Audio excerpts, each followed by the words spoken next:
Have you ever felt that insatiable pull, that quiet whisper telling you need more things, more success, more approval? Yet somehow, no matter how much you get, it's never enough? That's the fire of desire. And according to Buddha, it's the root of all suffering. Right now, in the first few moments of this video, I want you to imagine a life where that endless craving no longer controls you. A life where you can enjoy what you have without clinging to it. Where happiness isn't a moving target, but a steady flame inside. If that's something you're curious about, stick around and consider subscribing, because what we're about to explore could change the way you see yourself and the world. The Buddha's teachings revolve around the Four Noble Truths, and the second one, samadhi, tells us exactly where suffering comes from, desire or tanha. This isn't just wanting a new phone or a bigger house. Desire, in its deepest form, is greed, known as lobha. It's one of the three poisons, alongside hatred and delusion, forces that cloud our minds and trap us in samsara, the endless cycle of birth, death, and rebirth. Lobha isn't always obvious. Sometimes it looks like craving recognition, needing to be right, or clinging to someone who makes us feel special. At its core, greed is attachment, a misunderstanding that external things can bring lasting happiness, or that we, as individuals, are permanent and unchanging. Buddhism calls this ignorance, avidya, and it's the root cause of greed. When we fail to see that life is impermanent and the self is not fixed, we clutch at what constantly changes. Money, status, relationships, even our own bodies. All of these are temporary. Yet we hold on as if letting go would erase our identity. And when we attach to these fleeting things, tanha, or unwholesome desire, lights a fire inside us, a restlessness that can never be quenched. The Buddha described it vividly. The mind is burning, the body is burning, the senses are burning. This is a fire of craving, consuming everything, yet never satisfied. Greed feeds off the illusion of a false self, what Buddhism calls atta. We think, this is mine, this defines me, and as long as we cling to this illusion, greed will grow. When we base our happiness on things that can't last, we invite disappointment. That brand new phone, that promotion, that relationship, all changes, fades, or slips away. Yet greed tricks us into thinking each new acquisition or achievement will finally fill that inner void. It's not just about material objects. We can crave love, approval, or success, believing these will complete us. The Buddha teaches that true freedom and happiness come from looking inward, understanding that desire arises from within, and learning to release attachment. When we let go, we don't lose enjoyment. We simply experience life without clinging, knowing that all things are temporary. And this craving doesn't just lead to fleeting disappointment. It creates suffering in cycles. In Buddhism, tanha leads to upadana, clinging. Picture holding a rope that's burning your hand. The tighter you grip, the more pain you feel. That's desire in action. Even when we get what we want, satisfaction doesn't last. Soon we're reaching for the next thing, or fearing the loss of what we have. The Buddha told the story of 𝐂𝐡𝐚𝐧𝐬𝐞, a woman who lost her child in search for a mustard seed from a household untouched by death, only to realize that impermanence touches everything. Clinging to what we cannot keep only deepens suffering. This understanding ties directly to the three poisons, greed, hatred, and delusion. They feed each other. Greed pushes us toward desire. Hatred rises when someone obstructs that desire, and delusion blinds us from seeing the truth. Nothing external can grant permanent happiness. Together, they fuel unwholesome actions, creating karma, which keeps us bound to samsara. The more we act from these poisons, the more the cycle continues. The famous Wheel of Life depicts this with a pig, a snake, and a rooster, endlessly chasing each other, symbolizing how greed, hatred, and delusion feed one another. But there's a way out. The Buddha taught that recognizing these patterns is the first step. Mindfulness, or sati, allows us to notice desire before it drives us. Meditation, especially vipassana or insight meditation, shows us cravings as they arise, teaching us to observe without reacting. We see them as waves, impermanent, arising and passing. Reflecting on the self, realizing there is no fixed, unchanging me, weakens attachment. What we claim as mine is temporary, a combination of constantly changing factors. Body, feelings, perceptions, mental formations, consciousness. When we let go of clinging, suffering diminishes.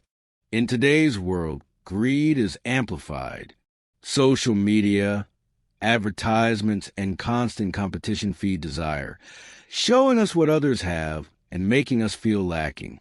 On a personal level, this fuels anxiety and restlessness. Socially, it breeds inequality and exploitation. Globally, it drives overconsumption and environmental destruction. Buddhism's ancient wisdom feels more relevant than ever. Suffering begins in the mind, and if we can reduce greed within ourselves, we contribute to a more compassionate and sustainable world. Practical steps exist. Cultivate contentment by appreciating what you already have. Simplify your life and focus on what truly matters. Practice generosity to experience freedom and joy. Be mindful of cravings and ask whether they bring lasting peace.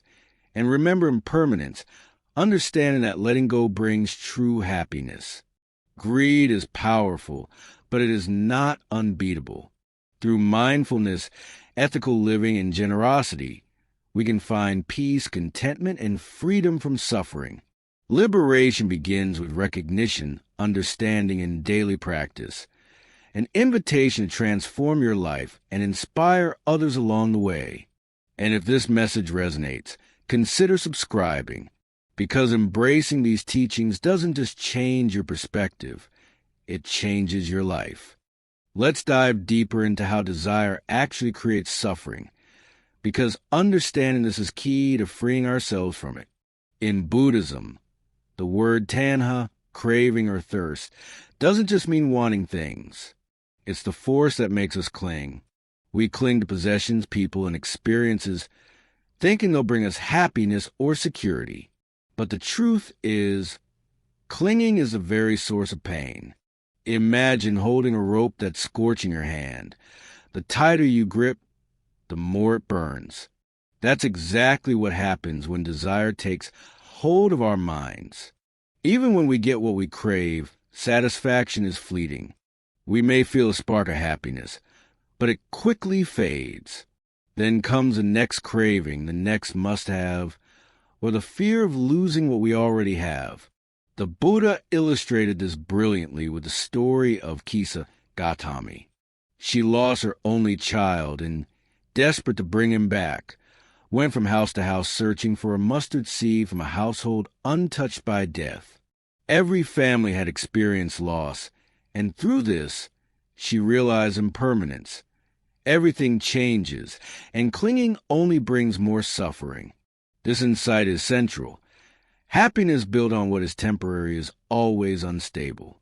Greed isn't limited to material things. It extends to relationships, status, experiences, even emotions. We might crave someone's love, thinking it will fill a void inside or chase recognition, believing it defines our worth. The mind tells us these things are essential, yet this is precisely where delusion or moha blinds us. The three poisons, greed, hatred, and delusion, work together, like fuel feeding an endless fire. Greed pushes us toward desire. Hatred surfaces when obstacles appear, and delusion keeps us believing that external things can bring permanent happiness. This trio keeps the cycle of samsara spinning, trapping us in suffering. The Buddha likened craving to drinking salty water. The more we consume, the thirstier we become. The satisfaction from acquiring achieving, or controlling never lasts because it's built on an illusion. Samsara isn't punishment. It's simply the natural result of acting from desire, clinging, and ignorance. Karma, our intentional actions, thoughts, and speech, carries the consequences. When we act out of greed or hatred, we create suffering for ourselves and others, perpetuating the cycle. But there's a way out, and it begins with awareness. Mindfulness, or sati, is the tool the Buddha emphasized. Being mindful means noticing our thoughts, feelings, and impulses without immediately reacting. Suppose you're scrolling through social media and see someone with a new car or house. You feel a pang of jealousy, a spark of desire. Mindfulness allows you to pause, step back, and ask, where is this feeling coming from? What am I really seeking? Will acquiring this make me truly happy? This pause is the seed of freedom. Meditation takes this awareness further. Insight meditation, vipassana, teaches us to observe cravings as they arise and pass, like waves in the ocean. We see that these desires are not permanent, not who we truly are. They come and go. We learn to watch them without getting entangled. Ask yourself, what does this craving feel like? Is it pleasant or uncomfortable? Where do I feel it in my body? What happens if I don't act on it? By seeing desire objectively, we begin to loosen its grip. Reflecting on the self is another crucial step. Buddhism teaches anatta, the non-self. There is no permanent, unchanging me, what we consider mine. Our possessions, achievements, or even our body and mind is a combination of ever-changing factors. When we grasp at these as if they define us, greed strengthens. But when we see their impermanent, interconnected nature, attachment naturally decreases. We learn to enjoy life without needing to possess it. As the Buddha said, when you let go of clinging, you let go of suffering. When you release the illusion of self, you find freedom. In our modern world, these teachings feel more urgent than ever. Society constantly bombards us with messages that we need more money, more status, more approval. Social media, advertising, and consumer culture amplify the fire of greed, showing us what others have and reminding us of what we lack. On a personal level, this creates restlessness, anxiety, and dissatisfaction. On a societal level, it fuels inequality, corruption, and exploitation. Globally, overconsumption driven by greed devastates the environment, depletes resources, and drives climate change. The Buddha's insight that suffering originates in the mind, not in the world around us, is timeless. Reducing greed within ourselves has consequences far beyond the individual. It ripples out to society and the planet. So, how do we begin applying this understanding? Start with contentment. Reflect on what you already have and cultivate gratitude. The Buddha said, health is the greatest gift. Contentment is the greatest wealth. Next, simplify life. Focus on essentials and release attachments that serve only craving. Practice generosity. Share time, resources, or kindness, and notice the freedom that giving brings. Cultivate mindfulness, observing desires without immediately acting on them. And always remember impermanence. Everything is transit, and letting go is the pathway to lasting peace. Ultimately, desire is a powerful force, but it's not undefeatable. With awareness, meditation, ethical living, and the practice of generosity, we can overcome greed and find true freedom. Happiness isn't about acquiring more. It's about letting go. The path the Buddha showed is one of insight, self-awareness, and gradual liberation, inviting each of us to free ourselves from the chains of desire and experience genuine contentment. Now that we've explored how desire leads to suffering, let's talk about how greed interacts with two other powerful forces, hatred and delusion, to trap us in the cycle of samsara. Buddhism teaches that greed doesn't exist in isolation. It works hand in hand with these two companions to form the three poisons, or 𝐂𝐡𝐚𝐧𝐬𝐞, the roots of unwholesome actions. When these forces dominate our minds, they shape our behavior, cloud our judgment, and perpetuate suffering, not just for ourselves, but for everyone around us. Picture this. You see something you want, perhaps a new car or a promotion at work. Greed pulls you toward it, making you believe that possessing it will make you happy. Then someone else comes along and gets it before you. Hatred, or dosa, arises. You feel anger, jealousy, or resentment. And underlying both is delusion, moha, the mistaken belief that the car, the promotion, or the object of your desire will bring lasting satisfaction, and that your sense of self is permanent and real. Together, these three forces feed off one another. The Buddha compared them to a dangerous illness. Just like a disease destroys the body, greed, hatred, and delusion destroy the self. Greed pulls us toward desire. Hatred pushes us to reject or even harm what we don't like. And delusion blinds us from seeing reality as it truly is. Left unchecked, they lead to actions that create karma, intentional deeds that leave an imprint on our future experiences. Positive actions create harmony and opportunity, while unwholesome actions, born from the three poisons, create suffering and perpetuate the cycle of rebirth. Think about someone who cheats to gain wealth, or manipulates a situation to come out ahead. The action itself stems from greed and delusion. The short-term gain might satisfy desire temporarily, but the negative consequences, broken relationships, stress, guilt, or misfortune, reflect back in time, often far beyond what we initially imagined. This is the law of karma in action. Every unwholesome act fueled by the three poisons sets the stage for more suffering. The three poisons are beautifully illustrated in the Wheel of Life, the Bhava Chakra. At the center, you see a pig, a snake, and a rooster, symbols of delusion, hatred, and greed.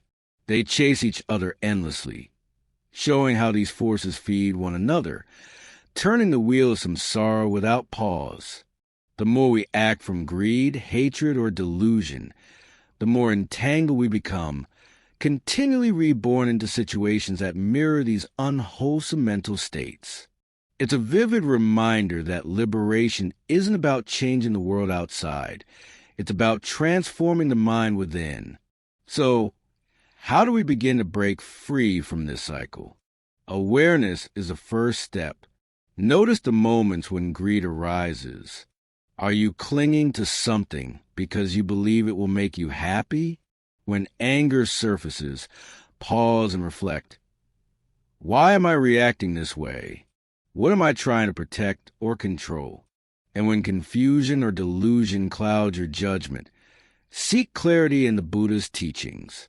Wisdom, the ability to see things as they truly are, is the antidote to the three poisons. The Buddha often emphasized the power of thought, feeling, and imagination in shaping our lives. What you think, you become. What you feel, you attract. What you imagine, you create. If we allow greed to dominate our mind, our actions follow, keeping us trapped in the cycle of suffering. But the reverse is also true. Cultivating awareness, compassion, and insight allows us to change the trajectory of our lives, slowly weakening the hold of these poisons. Breaking free doesn't happen overnight. It begins with small steps. Pausing before acting on desire, observing anger without immediately reacting, and questioning the assumptions that feed delusion. Each act of mindfulness creates a crack in the armor of the three poisons. Over time, these cracks grow, and we begin to experience moments of peace and clarity. It's like letting go of a hot coal. You stop holding on to what burns you and start moving toward freedom. Another essential point is that the three poisons aren't abstract ideas. They live in us, in everyday life. Greed shows up in craving possessions or experiences. Hatred surfaces as irritation, resentment, or judgment. Delusion appears when we refuse to see reality clearly, when we chase illusions of permanence or believe in a fixed self. By becoming aware of how these forces operate in our own minds, we gain the ability to respond differently, to act with wisdom instead of reacting with instinctive craving or aversion. And this is where mindfulness and meditation become indispensable tools. When we meditate, we create space between impulse and action. We can observe cravings, anger, or confusion as they arise, without immediately acting on them. We begin to see their impermanent nature. They come, they linger briefly, and then they pass. In this space, insight grows. We recognize that these mental states do not define us. They are not who we are. They are simply waves passing through the mind. Understanding the three poisons also highlights the interconnectedness of all actions. Every unwholesome act rooted in greed, hatred, or delusion affects others, creating a ripple effect. Conversely, cultivating generosity, compassion, and wisdom nourishes positive karma, opening the path to liberation. The choice is always ours, to feed the cycle of suffering or take steps toward freedom. In short, greed is not just an individual problem. It's part of a triad of forces that shape our experiences and our world. Recognizing their presence in our own minds is the first and most powerful step toward breaking the cycle. The Buddha didn't promise an easy life, but he offered a path. By understanding the three poisons, training the mind, and cultivating wisdom, we can gradually free ourselves from suffering and discover a life of clarity, peace, and compassion. Now that we explored how greed, hatred, and delusion fuel suffering and keep us trapped in the cycle of samsara, it's time to turn inward, because understanding greed in theory is one thing, but recognize it within ourselves is where real transformation begins. Greed is not always obvious. Sometimes it's blatant, like craving money, possessions, or food. Other times, it's subtle, hiding behind seemingly harmless desires, wanting praise, recognition, or control over others. Regardless of its form, greed always leads to restlessness, dissatisfaction, and ultimately, suffering. The Buddha taught that the key to recognizing greed is mindfulness or sati. Mindfulness is about paying attention to the present moment without judgment, observing your thoughts, feelings, and impulses as they arise. It's the difference between being carried away by desire and noticing for what it is. Imagine scrolling through social media and seeing someone with a new house or car. You feel that twinge of envy, that spark of, I want that too. Instead of reacting automatically, mindfulness allows you to pause and reflect. Where is this feeling coming from? What am I really seeking? Will getting this thing bring me lasting happiness? Or is it just another craving? That pause creates a crack in greed's grip. Meditation deepens this awareness. Insight meditation, or vipassana, is particularly powerful for understanding the nature of desire. When you sit quietly and notice a craving arise, perhaps for food, recognition, or pleasure, you learn to watch it with curiosity. Ask yourself, what does this craving feel like? Where do I feel it in my body? Is it pleasant, uncomfortable, or both? What happens if I don't act on it? By observing without acting, you begin to see that cravings are impermanent. They come, linger briefly, and then pass. They are not you. They do not define you. Another way to weaken greed is to reflect on the nature of the self. Buddhism teaches anatta, the idea of non-self. There is no permanent, unchanging me.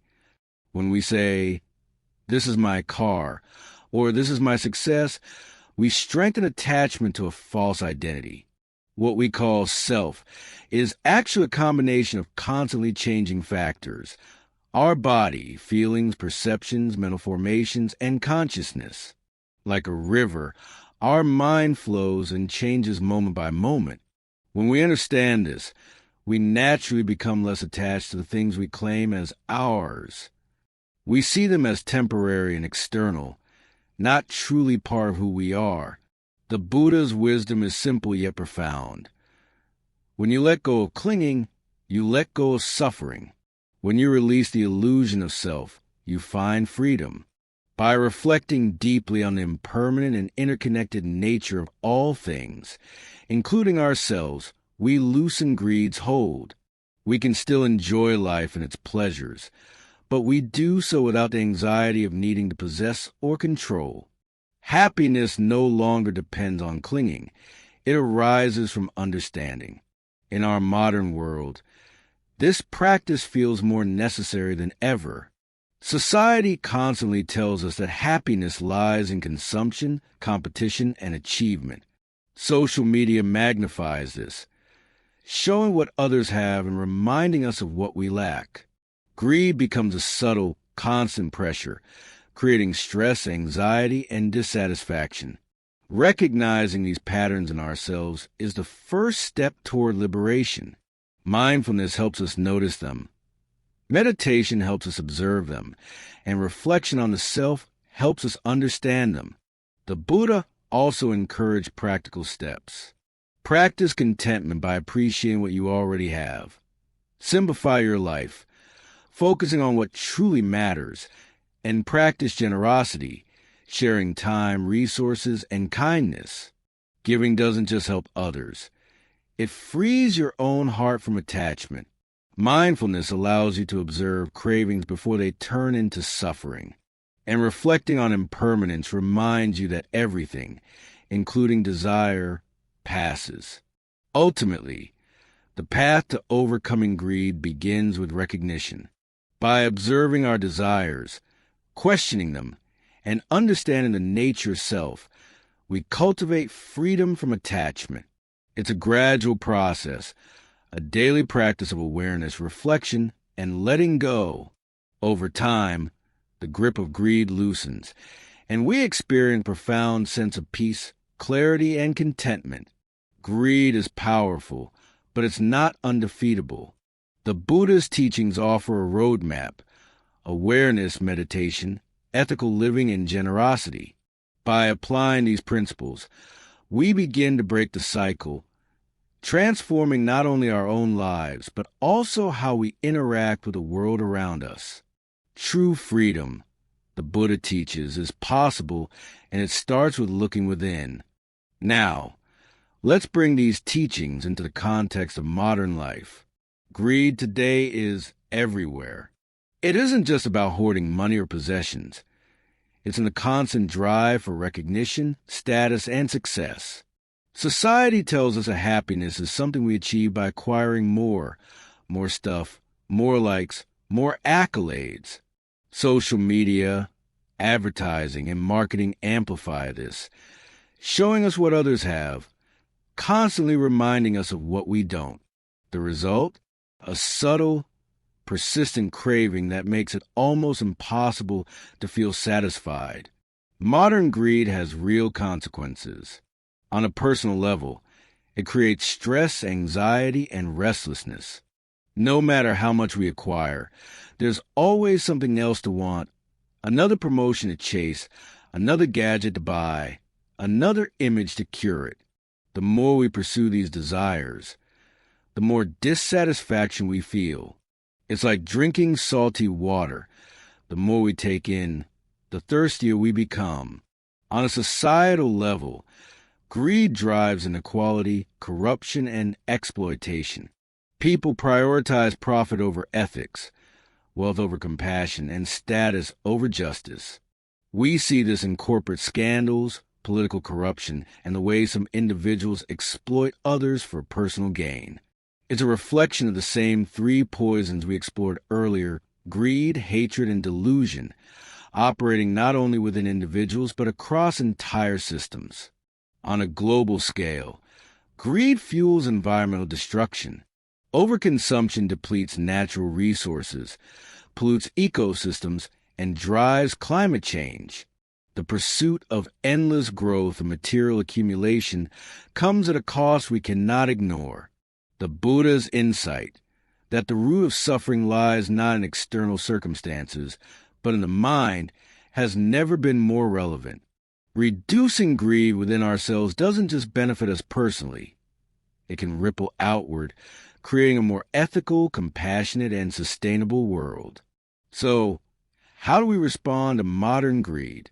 How do we apply these ancient teachings in a world built on desire and consumption? The first step is practicing contentment. Take a moment to reflect on what you already have, your health, relationships, simple pleasures, and cultivate gratitude. As the Buddha said, health is the greatest gift. Contentment is the greatest wealth. Gratitude shifts the mind from craving more to appreciating what already exists. Next, simplify your life. Minimalism isn't just a trend. It aligns perfectly with the Buddhist principle of renunciation, letting go of unnecessary attachments. Focus on what truly matters, and release the rest. When you reduce clutter, both physical and mental, you create space for awareness, peace, and meaningful experiences. Generosity is another powerful tool. Sharing your time, resources, and kindness with others doesn't just help them. It transforms your own heart. Giving is a way of practicing detachment, of loosening the grip of greed, while cultivating joy and compassion. The act of giving, whether it's helping someone in need or offering support to a friend, reminds us that life is richer when we connect, not when we accumulate. Mindfulness remains central. Notice when cravings arise, whether for material possessions, recognition, or control. Observe them without reacting and ask yourself, do I really need this? Will it bring me lasting peace? Or is it just another craving that will leave me empty? The simple act of observing creates space between impulse and action, weakening greed's hold. Finally, reflect on impermanence. Everything, our possessions, our achievements, our relationships, even our bodies, is temporary. Understanding this helps us let go of attachment, appreciate the present, and focus on what truly brings lasting happiness, inner peace, ethical living, and compassion for others. Greed is powerful, pervasive, and persistent, but it is not undefeatable. Through understanding, mindfulness, meditation, ethical choices, and generosity, we can reduce its influence in our lives. By practicing these principles, we not only transform ourselves, but we also contribute to a more balanced, compassionate, and sustainable world. The Buddha's teachings remind us that freedom from suffering isn't about acquiring more. It's about letting go, cultivating awareness, and living with intention. Ultimately, modern life offers countless opportunities to practice. Each moment of mindfulness, each act of generosity, each reflection on impermanence is a step toward freedom. We can still enjoy life's pleasures, but we do so without clinging. We can pursue goals, but we do so without obsession. And in that balance, we discover something the world can never sell us: contentment, peace, and true happiness. Now that we've seen how greed operates in both personal and modern contexts, let's focus on practical ways to apply Buddhist teachings in our everyday lives. Understanding greed is one thing. Transforming it is another. The Buddha didn't just point out the problem. He gave us tools to work with it, to gradually loosen its grip and discover lasting contentment. The first step is practicing contentment. Take a moment every day to notice what you already have: health, relationships, simple pleasures, a place to sleep, food on the table. These are gifts that often go unnoticed in the rush for more. Gratitude shifts the mind from craving to appreciation. As the Buddha said, health is the greatest gift. Contentment is the greatest wealth. When we cultivate contentment, the mind is calmer, less restless, and less driven by the insatiable pull of greed. Next is simplifying life. This doesn't mean renouncing everything or living as a monk, unless that's your path. It's about letting go of what is unnecessary, possessions, commitments, or habits that serve only to feed craving. Minimalism is a modern echo of this principle. By focusing on essentials, we create space for reflection, for peace, and for deeper connections with others. The less we cling to, the freer we feel. Generosity is a practice that directly counters greed. Giving, whether it's our time, resources, or kindness, creates a ripple effect. Helping someone in need, supporting a friend, or volunteering in our communities reminds us that joy multiplies when we share. Generosity is not a sacrifice, it's a liberation. By letting go of attachment to what we think we need to keep, we experience the freedom the Buddha spoke of.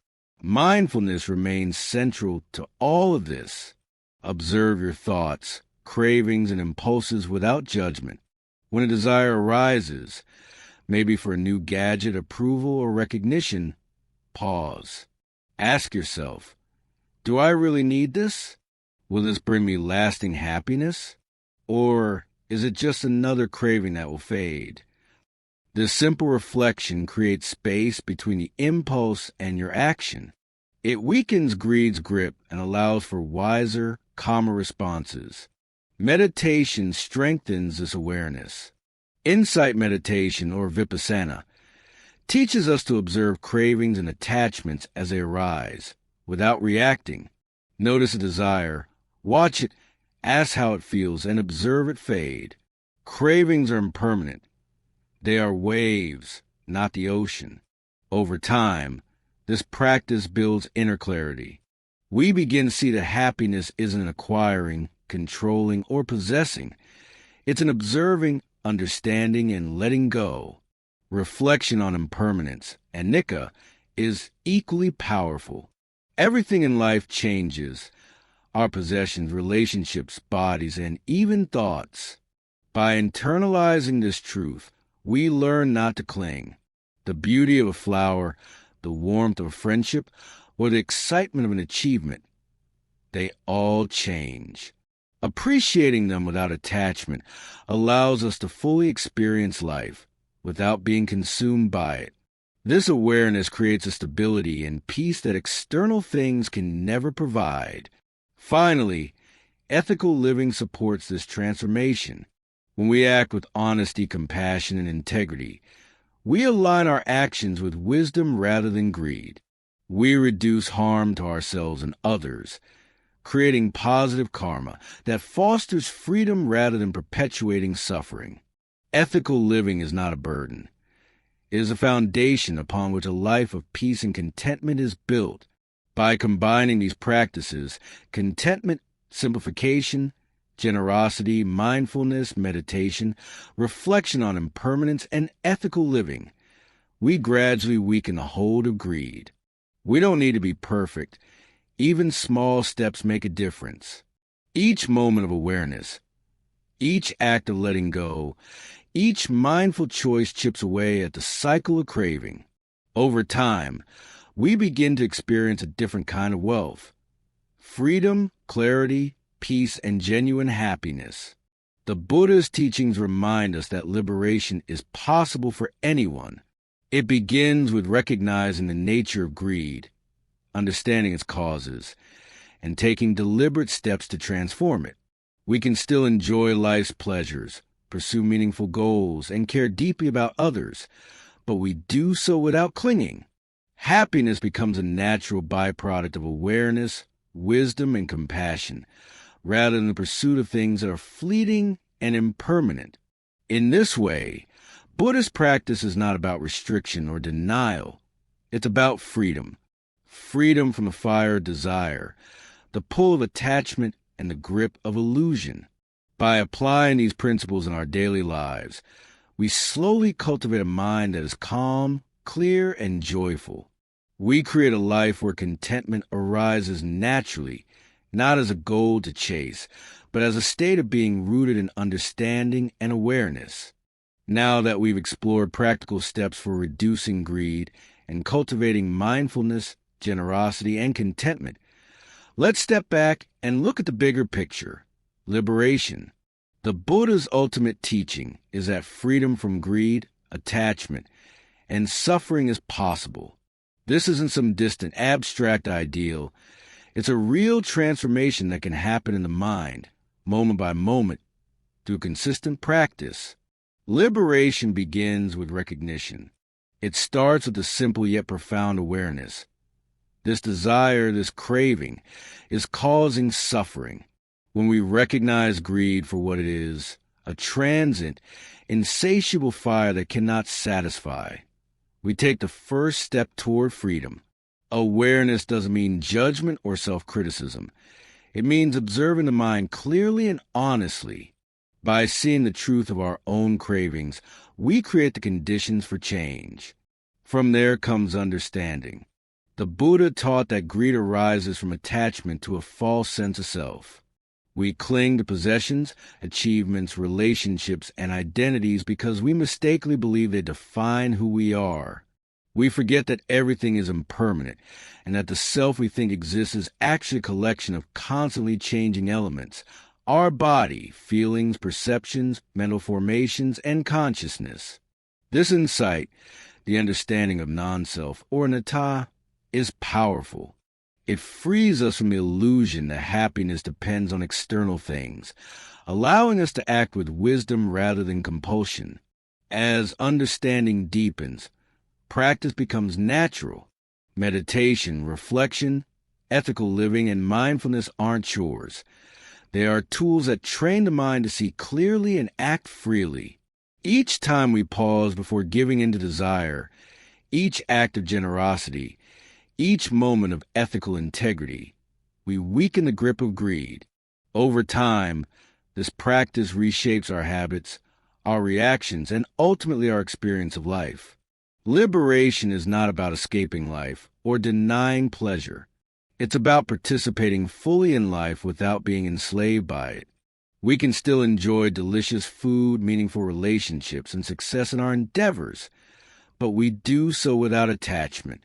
We experience joy without fear of loss, achievement without ego-driven compulsion, and connection without clinging. In this way, freedom is not a distant goal. It is accessible here and now, in every mindful moment. The transformation is gradual, yet profound.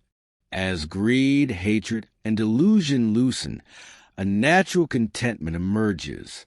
We notice the beauty of ordinary moments, the warmth of the sun, the laughter of a friend, the satisfaction of a task well done. Peace is no longer dependent on external circumstances. It arises from within. Compassion grows naturally, because when the mind is free from craving, it is free to care for others without expectation or selfishness. And liberation has a ripple effect. By transforming ourselves, we influence those around us. The way we act, speak, and respond creates patterns that others can sense. Acts of generosity, kindness, and clarity inspire similar qualities in others. The practice of letting go, of living ethically and mindfully, doesn't just benefit us. It touches everyone in our circle, creating a more compassionate and conscious world. It's important to remember that this path is ongoing. Even the Buddha emphasized that the work of the mind is continuous. Greed, attachment, and delusion may still arise, but with awareness, insight, and practice, their power diminishes. Each time we pause, observe, and choose wisely, we train the mind, strengthen understanding, and move closer to liberation. Ultimately, the message is both simple and profound. Freedom from suffering begins within. It begins with recognizing the nature of greed, understanding its causes, and applying mindfulness, generosity, and reflection in everyday life. Liberation is a living, breathing process, accessible to anyone willing to look honestly at their own mind. By taking these steps, we cultivate a life of clarity, peace, and compassion, one that is not dictated by craving or attachment, but guided by wisdom and awareness. The Buddha's teachings remind us that true happiness is not something to chase outside ourselves. It is found in the careful, attentive, and compassionate management of our own hearts and minds. By practicing, reflecting, and letting go, we move from being consumed by desire to living freely, fully, and joyfully. This is liberation, a state where greed no longer controls us, where peace arises naturally, and where life is lived in balance, clarity, and love. Now, let's bring the discussion of greed fully into the modern world, because the challenges we face today are unique, yet deeply connected to what the Buddha taught over 2,000 years ago. Greed in contemporary life is pervasive. It's not just about wanting more money or possessions. It's baked into our culture. We're constantly encouraged to consume, compete, and accumulate. Advertising tells us that happiness comes from buying the latest products, achieving more, or living a particular lifestyle. Social media amplifies this message, showing us what others have and subtly reminding us of what we lack. Even when we have enough, we feel restless, dissatisfied, or anxious because greed has quietly taken root in our minds. Modern greed has consequences at multiple levels.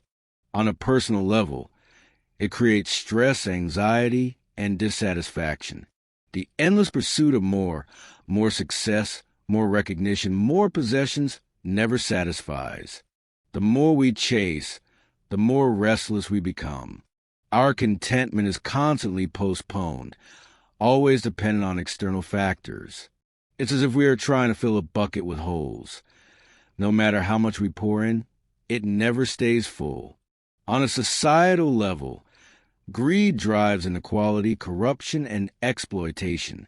When individuals or corporations prioritize profit over ethics, it leads to injustice, oppression, and harm to those who are vulnerable. Our world is full of examples. Companies exploiting workers, governments serving the interests of the wealthy, systems that reward accumulation rather than compassion. Greed doesn't just affect the person who craves. It shapes entire communities and societies. And on a global scale, greed drives environmental destruction. Overconsumption depletes natural resources, pollutes ecosystems, and accelerates climate change. The demand for more energy, more products, more convenience comes at a cost that affects everyone. The same three poisons we discuss, greed, hatred, and delusion, operate on a massive scale, keeping societies locked into cycles of harm and unsustainable growth. So how do we respond? The Buddha's teachings give us guidance. It begins with awareness. Recognize when greed arises in yourself, in your community, and in the world around you. Awareness is a first step toward change. Next is practice. Mindfulness, generosity, and ethical living remain just as relevant today as they were in ancient times. Mindfulness allows us to notice cravings without being consumed by them. Generosity, sharing time, resources, or skills, counteracts the drive to hoard and accumulate. Ethical living, making choices that minimize harm, helps break the cycle of greed and suffering. We can also practice contentment and simplicity. Reflect on what you already have and cultivate gratitude. Simplify your life, focusing on essentials rather than endless accumulation. Minimalism is not just a trend. It echoes the Buddha's teachings on renunciation. By reducing attachments, we free our minds from constant craving, creating space for clarity, peace, and meaningful connection. The consequences of modern greed remind us why these practices are so important. By transforming ourselves, we influence others. Each mindful choice, each act of generosity, each moment of ethical integrity ripples outward. A person who acts without greed and with compassion inspires others to do the same. Even small actions like donating time, choosing sustainable options, or simply being aware of our cravings contribute to a larger shift. Ultimately, the modern world presents both challenges and opportunities. While greed may be amplified by society, it also provides us countless opportunities to practice awareness, generosity, and letting go. The Buddha's wisdom reminds us that freedom from suffering starts within. When we cultivate mindfulness, reflect on impermanence, and act with generosity and compassion, we reduce greed not just in our own lives, but in the world around us. Greed is a powerful force, but it is not unbeatable. By understanding its nature, seeing its consequences, and applying practical steps in our daily lives, we begin to loosen its grip. Happiness and contentment are not found in endless acquisition. They are found in clarity, awareness, and freedom from attachment. The modern world may tempt us, but it also gives us countless moments to practice liberation here and now. And each mindful, compassionate choice brings us closer to a life of balance, peace, and true happiness.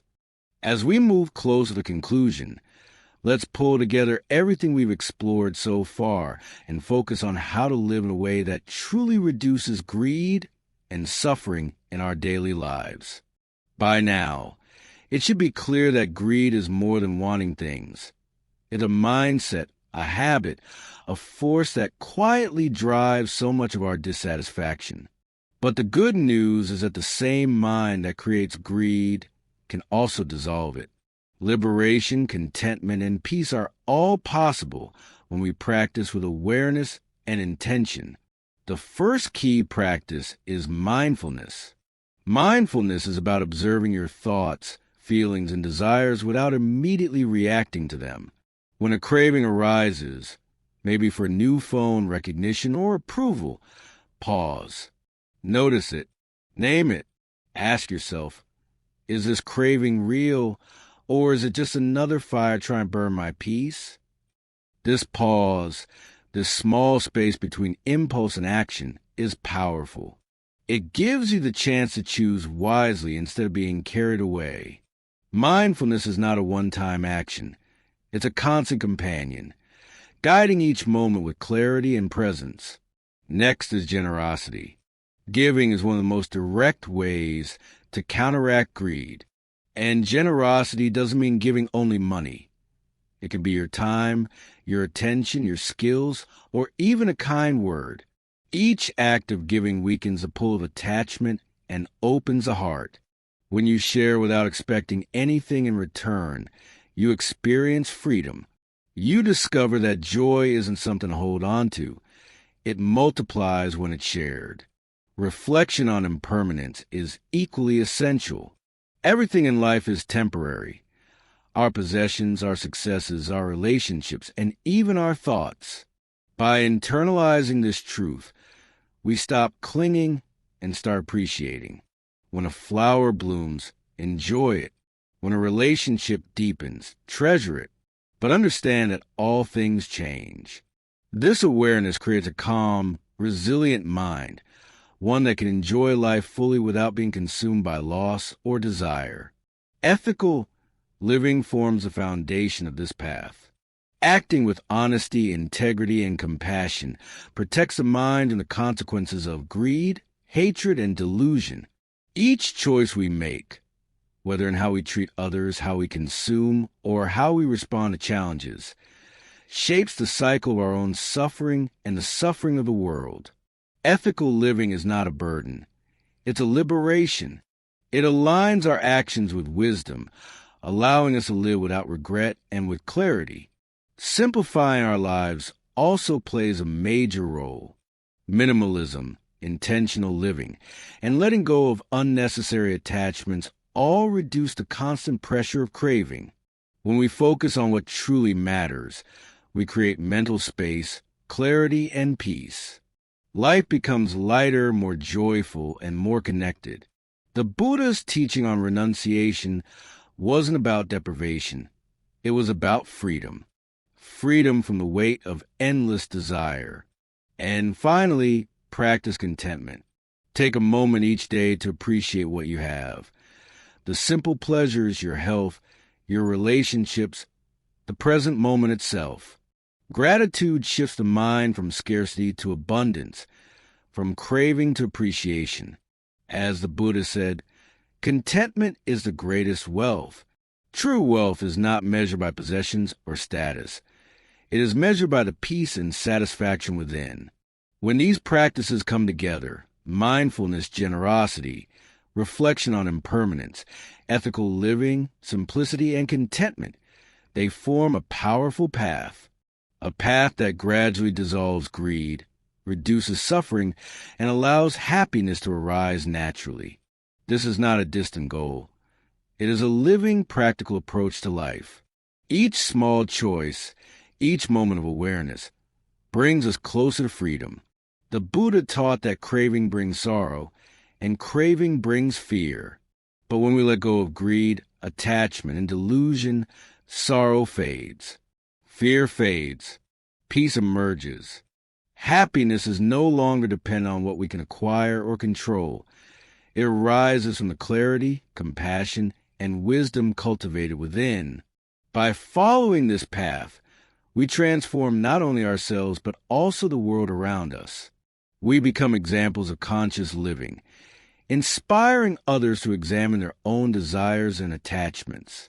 We contribute to a more compassionate, ethical, and aware society.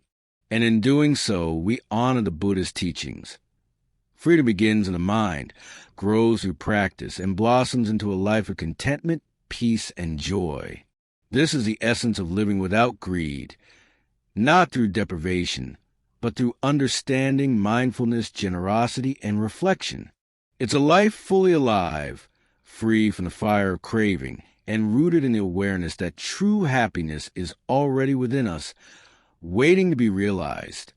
Now, as we reach the final part of this journey, it's time to tie everything together and reflect on the full scope of what the Buddha taught about greed, desire, and liberation. What we've explored is more than philosophy. It's a practical roadmap for living a life free from suffering, a life rooted in awareness, compassion, and inner freedom. Throughout this series, we've seen that greed is not just about material things. It's a fire that burns in the mind, feeding on desire, attachment, and illusion.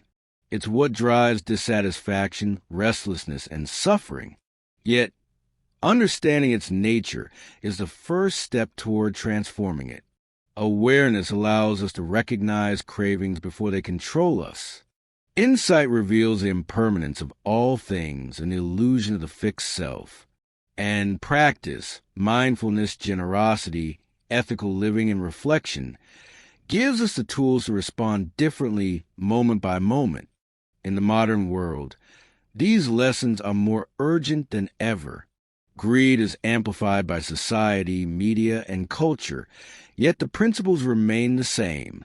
By cultivating contentment, simplifying life, acting ethically, and being generous, we counter the forces that drive dissatisfaction and harm. Even small, conscious steps, pausing before acting on a desire, giving without expectation, noticing impermanence, have a ripple effect, influencing not just our own minds, but the people and world around us. Liberation, as the Buddha taught, is not about renouncing life entirely. It's about living fully, without being enslaved by craving. It's about enjoying the pleasures, successes, and relationships of life, while maintaining the clarity and freedom that come from letting go of attachment. Happiness is not something to chase. It is something that arises naturally when the mind is calm, wise, and compassionate. The path is gradual. We are not expected to be perfect overnight. Greed, anger, and delusion may still arise, but with awareness, insight, and consistent practice, their power diminishes. Each moment of reflection, each act of generosity, each mindful choice chips away at the grip of craving. Over time, this transforms our experience of life, revealing peace, contentment, and joy that do not depend on circumstances. And here's the ultimate truth the Buddha wanted us to see.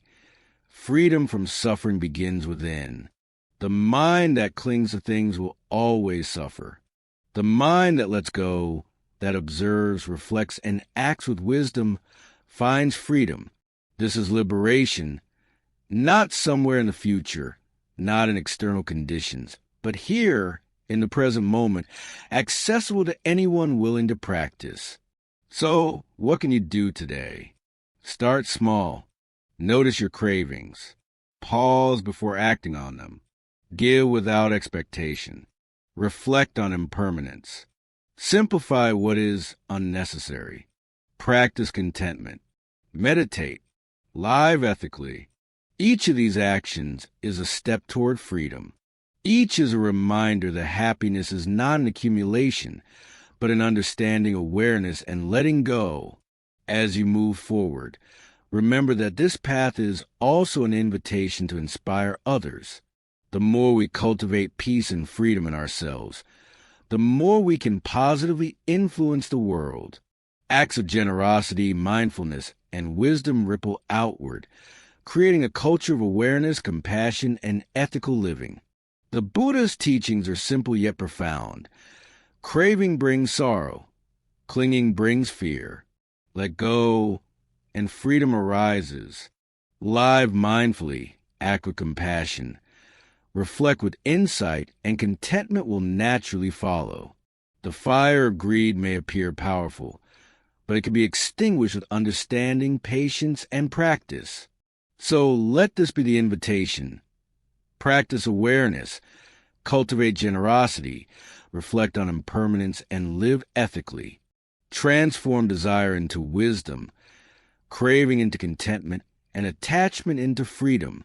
In doing so, you create a life that is not just free from suffering, but alive with peace, clarity, and joy.